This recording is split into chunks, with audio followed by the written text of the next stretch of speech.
The Monaco Grand Prix is upon us and we're heading into the weekend with the first of the practice sessions. It's certainly not the easiest of tracks to navigate, so today is going to be incredibly valuable to the teams. You bet it is, Crofty. Welcome, guys, to another episode of F1 2019 Career Mode. This is the Monaco Grand Prix here for Season 3, and I'm looking forward to a really good race in the championship. So, let's see how we go this weekend. Apologies for the small break between last episode and this one. I did have my dad with me for like 3 weeks, like nearly the whole of August, so I was spending a lot of time. I didn't have as much time to make videos this month, I will admit. That I got sick and I went traveling and stuff, so it was a bit of a mess, but hopefully we can return to some more regular uploads from here on in now. But here we are for Monaco. You can see we're having a bit of an interrupted practice program with one of the Toro Rossos getting in the way of my overall race pace, but otherwise pace so far looks pretty solid. We're holding down P6 at the moment. This is our first flying lap of the whole weekend. I think in practice 2, you can see Carlos Sainz gets in our way on this lap, so again, not quite getting a representative time together in any of these practice runs, it seems, but it's good enough for P2 initially when I set the time, and probably if it weren't for that McLaren, we might have even topped FP2. But there we go. Pace looks decent heading into this race weekend. In terms of upgrades, we don't have any. We are focusing on some bigger ones that are heading our way, so hopefully we can have something of more substance at the end of this episode, maybe. Something we can work towards, but Alfa Romeo made some decent gains. They are now the second best car, now leapfrogging Williams, and are right on the tail of Haas. So the championship battle for those guys will only continue to escalate. Red Bull closed us up a little bit in the gap in the performance index. Renault made some good gains. Mercedes finally making some good ground, and then the bottom 3 teams are all pretty much the same. Toro Rosso really needs to get a wriggle on in this championship to get involved in the midfield fights, because their season so far is looking diabolical. But anyway, it's time for quali. We're here at the magical Circuit de Monaco for one of the most challenging qualifying sessions on the Formula One calendar. Who can add their name to the illustrious list of Monte-Carlo pole sitters here today? Will it be us? I wonder. Will it be Lewis Hamilton? Strong money on him to get pole in the Alfa Romeo, which is, nipping on the heels of our championship frontrunners of Haas. Will Vettel respond? It's all up in the air. We'll see. Or can we do something magical around this circuit, as we've always showed to do on previous games? This time around, the AI are no slouch on this race circuit. But here we are for qualifying. This is where the big bucks are made for us. This is really more important than the race itself, to be honest, to make sure that you can get the most out of this session as opposed to tomorrow. Tomorrow, if you're leading the race, you can just cruise around at 50% pace and probably still win the Grand Prix. It's that dire sometimes, I suppose, but AI are a lot more fierce, so I guess you can't even relax in the race either if you have that coveted top spot on the grid. But anyway, it's Q2. We made it through Q1 with I don't want to say lazy, but it was minimal effort in order to get through. Didn't want to use more than one set of tyres. I'm setting myself up for Q2 and Q3 where I can have multiple runs at it to really get us up the grid. But so far, we're in the danger zone. Looks like a good lap so far. We're up by 5/10 on our previous best. That is quickly climbing as we go through the third sector. This is our strongest point on the entire circuit. The AI really don't have a match to us too much, but we come across the line in a couple of seconds and we go P8 on the grid for this Monaco Grand Prix. Still 5.5 tenths away from Nico Hülkenberg in the pace setting pace. Nice, man. 5.5 tenths away. P10 just sneaking through to the final part of qualifying, which is a little bit alarming. Beaten by Renault and the 2 Red Bulls. So the performance so far isn't good enough. Raikkonen got knocked out by slower cars, and I got bested by 2 slower cars. So there's something up with us today. For me, I feel like it might be it's something towards something in the front end. I think it's the suspension geometry, more so the camber. I'm running with a somewhat older setup. It's not overly old. It's maybe like mid-July that I downloaded this setup. But the camber settings are a little bit different to what I normally run with, and I thought it was going to be fine. The car did feel a little bit odd in practice, but I just felt like it was me being maybe a bit out of touch with the game. But now I'm starting to realize that there is an inherent lack of front grip, like the front tires are just sliding. It's a really odd feeling. And so low speed rotation just doesn't quite seem to be there as we go P2 there with a 107.5. So not a bad time. I think that bests our efforts in Q1 and Q2. But we still need to find more. The AI, we're doing like low 7s and high 6s, I think, from what I remember. So we need to continue to find a little bit more out of myself and also the car as well. I increased front downforce to 910 wings. It was originally 810. But just to get a bit more bite out of the front end, and hopefully it'll work out as we go through the Nouvelle chicane. That's an area where the car can tend to struggle a little bit, but we managed to get the rotation through there quite nicely. Through to my favourite spot on the circuit, the third sector. Absolutely flight over the final chicane into Rascasse, and rotation is relatively nice this time around. Through to the last corner, we missed the apex ever so slightly. Open the DRS, use all the battery on the run up to the line. Is it pole position? I think at the time that I set the lap it was, but everyone, I say everyone, half the people in the grid left in Q3 improved to knock us down to P6. So, it's not the greatest start to the race. Lucas Weber gets another pole position in this championship. Again, Alpha really asserting their dominance at this point in the championship. We've got a lot of work to do now in order to claw back some of this track position. I feel like we should be getting a podium this weekend, given my history around this place, but we'll see. Well done. That was a good qualifying performance. Emma's happy, the team's happy, but I'm not. Go figure. Anyway, it's time for the race for the Monaco Grand Prix.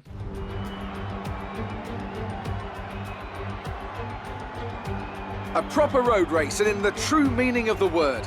That was how Mr. Monaco, the late great Graham Hill, once described this iconic event. The cars we drive have come a long way in the intervening half-century, but still we race on those same public roads beside the Mediterranean Sea. There's no victory more coveted than that of the Monaco Grand Prix.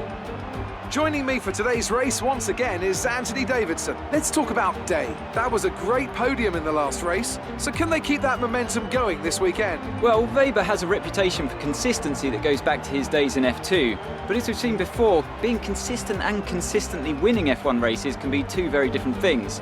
Every weekend poses its own challenges, and how he deals with those will have more impact than his performance in the last race.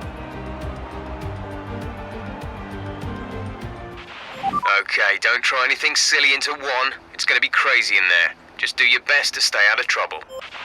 How did I know you'd say that, Jeffrey? It was either going to be that, or no heroics into Saint Devote, please. So I can be heroic into Saint Devote. So, oh wait, no. That's not what he said. He said don't be crazy into one. It's basically the same message. But anyway, the message I am trying to send to you guys, it is a one-stop. It is softs to mediums, so thankfully not using the dreaded hard compound tyre. We'll take some fuel out of the car, make it a bit lighter, put a little less energy through the tyres, and then we'll see where this race takes us. Looks like strategy is not going to be too much of a concern, at least for us. It may be for some others with some tyre conservation. We'll run these tyres until they die, chuck on the mediums, and then go from there. 5 red lights, and away we go. For this Monaco Grand Prix, it looks like a good initial getaway, but I tried to shift up early into second gear, but that completely screwed me as we now fall under pressure from Charles Leclerc and also Devin Butler, who loses a spot to Daniel Ricciardo as we run up the hill side by side with Charles Leclerc, the man we replaced at Ferrari. We slide through, back into our starting position, and it has been a very woeful start. The tyres need to wake up. There's no front grip, just like it was in qualifying, except maybe even worse. So I don't know what the deal is. Tyres, at least on the front end, are just not responding at this early stage. So we'll need to wake those up as soon as we can. Maybe weave on the straights a little bit to get them going, and then see what we can manage in this race. But early doors so far. We're still holding on to the leading pack, which is nice. We at least want to be moving forward in this race. I feel like we have the potential in our car and ourselves to move forward. If we play it smart today, I feel like we could get away with a podium. So it's about traffic management, I suppose. My game plan for this race is to probably overcut some of these guys. I know that some people will be running long, especially in the midfield, and the aim will be to overcut them if they maybe get caught up in traffic or something like that. But you can see temperature. I was talking about it earlier. Was an issue, but it's temperature now that's on the opposite end of the spectrum. I thought these tires were too cold. It looks like the front left is too hot. On the back straight on the tunnel, it was 105 degrees. So the tires did feel weird, but I thought I would have been able to pick up that they were too hot. But okay, yeah, maybe they were overheating right from the start. You can see how much I was sliding there on the run into Casino Square. These tires, this setup. Okay, you only have to stop once now. One stop left. Pit window opens in 5 laps time. 5 laps. 5 laps till the pit window. 3 laps until some of those around us will be coming in. But yeah, it looks like I've really screwed up with the car setup here, guys. I can only apologize. No one is more frustrated about it than what I am. I'm unable to push now. Anytime I try and get a bit of a wriggle on, you can see I just missed the apex by a mile the second time there at the Casino Square. So really frustrating. It's got to this point now on lap 12 where the tires just have nothing left to give. I've lost touch massively to the cars in front of me. And although I feel super slow in this race, I'm still streets ahead of, who is it? Charles Leclerc behind me. And the Red Bulls, the Renaults, they are another level of slow compared to me, because I felt like I was really slow in this race, but they're a good 10 seconds behind what I was. So I can't imagine to begin like what kind of pain that those guys are in. But we're sticking it out long here. Lucas Weber has made his stop, and now he's going around the outside of us into turn 1. That is not going to work out for you there, pal.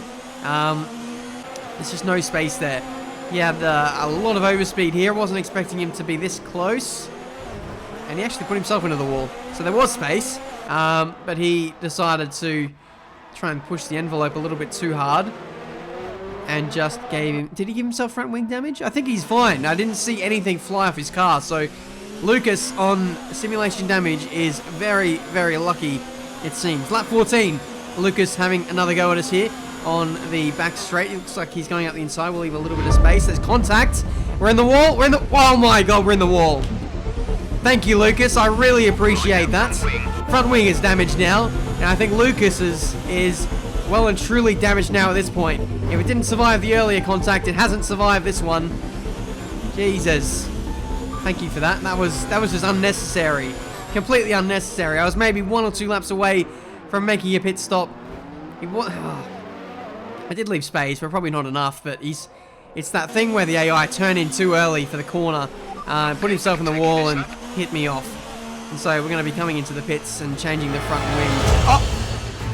Are you okay? That was a big one. Confirm you're okay, please. We're out of the Monaco Grand Prix. We are out of the Monaco Grand Prix. I repeat, in case you weren't listening, we are out of the Monaco Grand Prix. Lucas Weber, what the hell? He's hit the wall.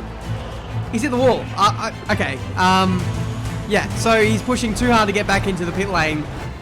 Looks like he's already lost his front wing. He lost at the exit to back, so pushing too hard, and he's hit the wall twice, the second of which took him out of the Grand Prix. The reason why I crashed is I wasn't looking. I was changing my front wing request in the pit lane from no to yes to change the front wing. I look up and Lucas has stopped in the shade. By the time I realized it was there, it was too late and we were out of the Grand Prix. So, absolute calamity. We'll be coming away with no points out of this race. What a disaster.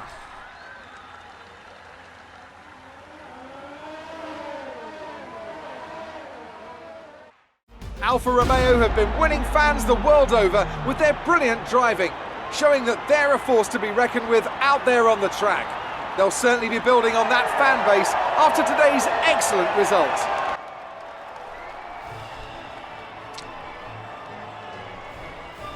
I don't know what to say. There really is nothing to say. You guys saw what happened. And we have to sit up here we have to watch that podium ceremony take place, knowing that we could have, I don't know, maybe not in my case, been up there. It might have been a top 5 at a stretch. Our pace was nowhere, but I don't know. I feel like we could have dug ourselves out of that hole. I think maybe if we got off those tyres, we could have made something work for us, but we'll never know. It's a real shame because I love this place, and we have to wait a whole nother season now to come back here and have some fun. We dropped some places in the standings. I think Charles Leclerc jumped us. Lucas Weber, costly round for him, drops 2 positions in the championship race. Let's just move on to the next one. Bad luck out there today. Let's talk about it. You had a notorious collision with Devon back in F2. Did today feel like history repeating itself? Not really, because I didn't crash with Devon. Unless he ran into me at the end, in which case, nice one. Not a good race for Lucas. How do you think he'll be feeling about not finishing? Oh, poor Lucas. Oh no. Brought it on himself, didn't he? Lucas lost the top spot on the championship table today. How do you expect him to respond? I don't know. He'll probably end up winning the next 10 races in a row, so probably that. That crash looked pretty serious. Can you walk me through what happened? I wasn't paying attention to what was ahead of me. I probably got caught up in a battle that I really shouldn't have been, so yeah. I do have some blame in that inadvertently. Appreciate your time. But yeah, really frustrating. You know, I was being pretty selfish there. I took the lead of the Grand Prix, obviously, by virtue of everyone else, you know, making their stops. Lucas rejoined behind me. The red mist kind of came out, realized he was a long way ahead in the championship. I feel like I could maybe make a mark, make a dent into his hopes of winning this race today by holding him up. I don't know, maybe it's a silly play to stay out that long on tyres that were not great. I was trying to overcut people who were, at the time, stuck behind midfield runners on old tyres. So, I don't know.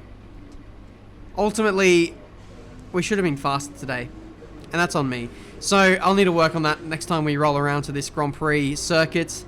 Tyre temps have been an issue here and there, but with, you know, modern setups that I've been running lately, I don't think it has been an issue. It's just this one I was running different camber settings. So, yeah, bad play on my part. I thought it was good camber settings for Monaco specific settings, but in the end, yeah, not up to scratch anymore. So, heading into the next race, what do? We've got no upgrades to make. We literally don't have any upgrades to do. No things we can do. On every end of the spectrum, we can't do engine, we can't do chassis, we can't do downforce. We don't have any points. We don't have enough points to upgrade anything. And even on the durability front, we can't afford anything. So the only thing we can do is maybe a department efficiency, but not worth it for me. So we're going to wait, and we're going to either upgrade some of the downforce things once they come available to us in the not too distant future. If not, we will be saving up for the ultimate engine upgrade next episode. But there we go, guys. That has been this episode for today. I can only apologize about today's efforts. The last thing I expected when I was, you know, hurrying into the pit lane was to see a broken down F1 car in front of me on the racing line. That was the last thing I expected to see. And it just caught me at the worst moment when I was trying to change my front wing from no to yes. So, yeah, no points today, but we'll hopefully bounce back to next episode, and then we'll see what we can manage from there. Thank you so much for watching. Leave a like, subscribe, all that good stuff. Last episode I said, can anyone stop Lucas Weber? Today, he stopped himself. So he is human after all. Until the next race, I'll see you next time.